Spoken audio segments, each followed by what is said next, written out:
If you're waiting for the Crystal Coast real estate market to either crash or suddenly take off again, this update's for you. Because what's happening right now isn't momentum, it's selection. This is a market that's choosing which homes, which price points, and which locations it's rewarding, and ignoring the rest.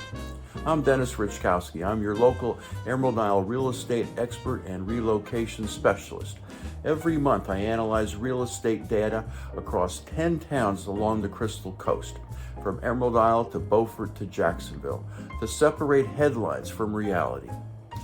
In this January 2026 market update, I'm going to focus on the three numbers that actually tell the truth: days on market, list to sold ratio, and pricing trends. If you understand how these three work together, you'll understand the market better than most people talking about it. Before we look town to town, we need to agree on how to read this market. Days on market tells us speed, list to sold percentages tell us leverage, and pricing trends tell us outcomes like stability, stress, or volatility, but not why these outcomes happen. And that distinction matters because right now, the market is experiencing violent price volatility. And when people hear the word volatility, they tend to think danger. But volatility doesn't automatically mean stress. If demand were breaking down, we would see it first in days on market. We don't. If buyers were pulling back, list to sold percentages would weaken. They haven't. Inventory isn't flooding the market either. We're still well below pre-Florence levels. So what is actually moving prices right now isn't the pace, it's the composition. Which homes sell in a given quarter matters more than how fast they sell. And that becomes very clear when we look at each town individually. Let's start with Emerald Isle. This quarter crossed a threshold we've never crossed before.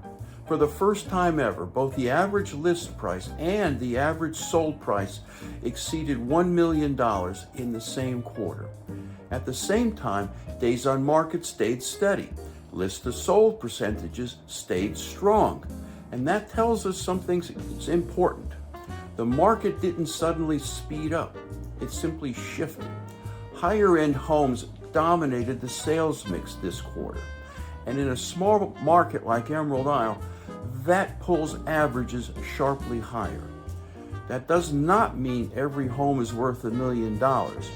It means the homes that sold were disproportionately at the top of the market. That's composition, not momentum. Now let's look at days on market across the region. Despite the swings earlier in the year, what stands out now is stabilization.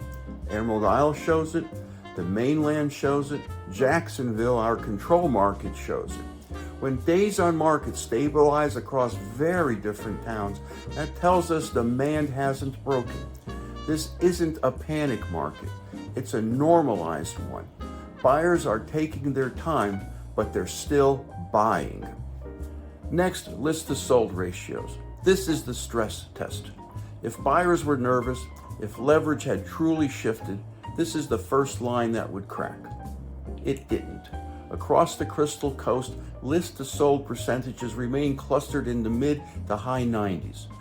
That tells us buyers are still willing to pay close to asking price, but only when the home earns it.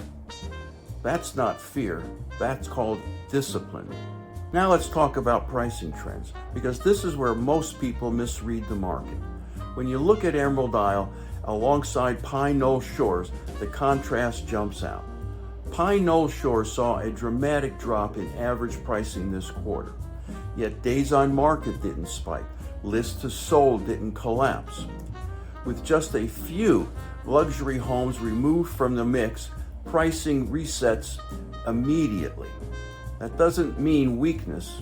That signals that luxury demand has paused there, but not everywhere. You see the same dynamic playing out in Swansboro. Average prices dropped sharply, yet the underlying metrics remain healthy. This tells us moderately priced homes were in demand while higher end homes didn't sell. Luxury demand didn't disappear, it likely redeployed. And when you compare that with what we saw in Emerald Isle this quarter, it's reasonable to conclude that a meaningful portion of that capital moved to Bogue banks. Jacksonville, meanwhile, continues to do what it always does: high volume, employment-driven demand, minimal volatility. This stability gives us an important reference point.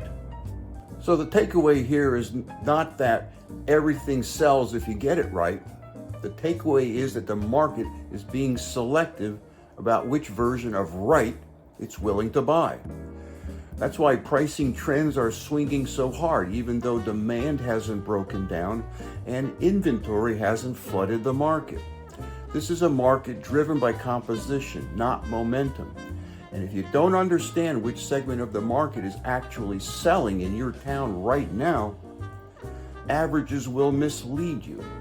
Right now, the Crystal Coast market isn't rewarding effort. It's choosing to reward categories like luxury versus moderately priced homes. So, if you're buying, this means selectivity matters, not timing the market.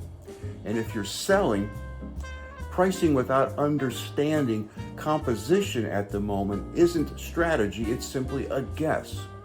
This market isn't emotional anymore, it is analytical. If you found this helpful and are thinking about buying or living on the Crystal Coast, I have a free resource for you.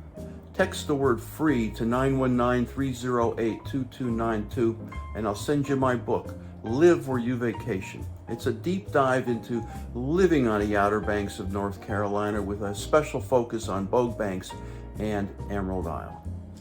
And when you subscribe to this channel, you're joining a small but growing community of people who value clarity over hype and who help shape what I cover next.